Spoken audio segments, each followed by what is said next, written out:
Bonjour et bienvenue dans ce voyage intérieur, à la lumière de la science de la purification. Dans ce podcast, je vous invite à découvrir pas à pas les secrets du livre Science de la purification, chemin de la réussite de Cheikh Dr Aziz El Kobaïti Idrissi El Hassani, que Dieu le préserve et sanctifie son secret. Prenez un moment pour vous recentrer et entrons ensemble dans ce chemin de lumière. Au nom d'Allah, le tout miséricordieux, le très miséricordieux, que la paix et les bénédictions divines soient pleinement accordées au prophète Mohammed, à sa famille, à ses nobles compagnons. Toi qui m'écoutes, si tu es arrivé jusqu'ici, c'est que tu as déjà goûté à la douceur de la présence. Tu as appris à te poser, à appeler le nom d'Allah, à ressentir sa lumière descendre dans ton cœur et l'éveiller doucement. Mais pour que cette lumière reste, pour qu'elle s'enracine profondément dans ton être, il faut la nourrir. Et c'est là que notre maître et guide, Cheikh Dr Aziz El Kobaïti Idrissi El Hassani, que Dieu le préserve et sanctifie son secret, nous enseigne une méthodologie précise et concise, un chemin structuré qui allie guidance spirituelle et bienveillance éducative. Dans ce cadre, le dhikr du repentir ne se pratique pas isolément. Il est accompagné de tableaux de suivi, dans lesquels chaque disciple suit quotidiennement la purification de ses 7 membres, que sont l'ouïe, la vue, la langue, la main, le pied, le ventre et les parties intimes.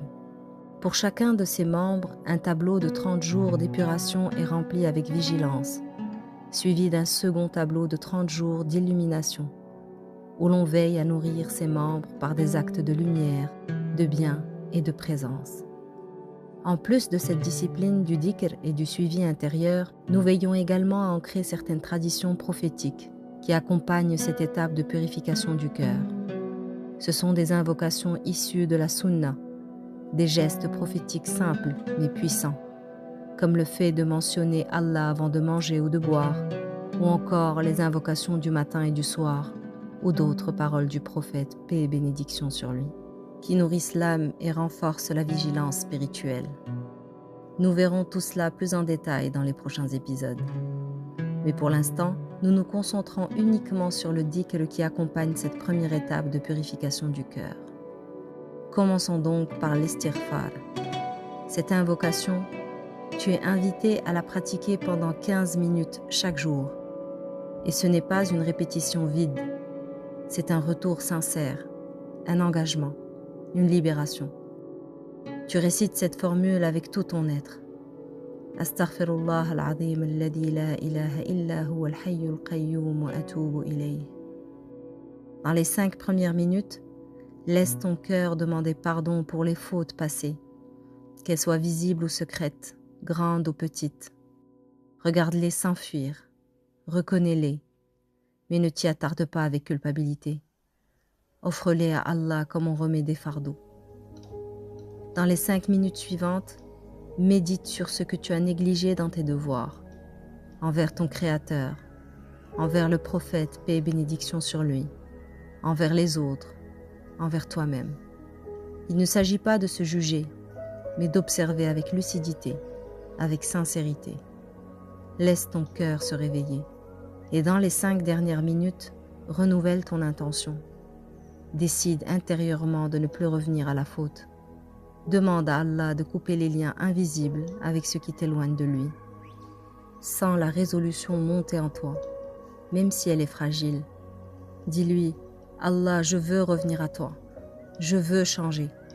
Mais c'est toi qui purifie. C'est toi qui transforme. Laisse cette invocation laver ton cœur comme une pluie douce qui tombe sur une terre assoiffée. Puis, une fois ce cœur apaisé, élève-le. Entre dans la prière sur le prophète, paix et bénédiction sur lui. Pendant 15 minutes, ouvre ce lien d'amour et de gratitude.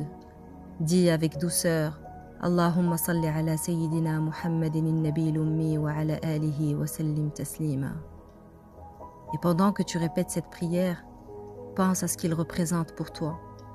C'est lui qui t'a transmis ce nom que tu prononces. C'est lui qui a pleuré pour toi, qui a porté ton souci avant même ta naissance. C'est par lui que le chemin de la purification a été révélé. Alors offre-lui cette prière comme un cadeau d'amour, que ton esprit contemple sa lumière que ton cœur s'ouvre à sa proximité, que ton corps se calme dans la paix. Car la prière sur le prophète, paix sur lui, n'est pas une simple invocation. Elle est un voile de miséricorde, une source de stabilité et une clé pour accéder à la présence divine. Lorsque ces trois pratiques sont réunies, la surveillance du nom, la demande de pardon, la prière sur le prophète, elles forment un équilibre subtil, une architecture intérieure, une forteresse lumineuse. Mais si tu en abandonnes une, si tu la négliges, le cœur perd sa stabilité et la voie du repentir devient fragile. Alors même si tu te sens faible, même si tu ne fais pas les choses parfaitement, ne coupe jamais ce lien. Accroche-toi, même d'une seule main, et sache que parfois, c'est dans ta faiblesse sincère que Dieu déverse sa plus grande miséricorde. Dans le prochain épisode, nous parlerons de ce moment difficile que tout disciple rencontre, la rechute. Oui, tu peux tomber, même après avoir goûté à la lumière, mais tu verras que la chute, si elle est comprise avec sagesse, peut devenir l'une des plus grandes portes vers Allah. Merci d'avoir écouté, à bientôt.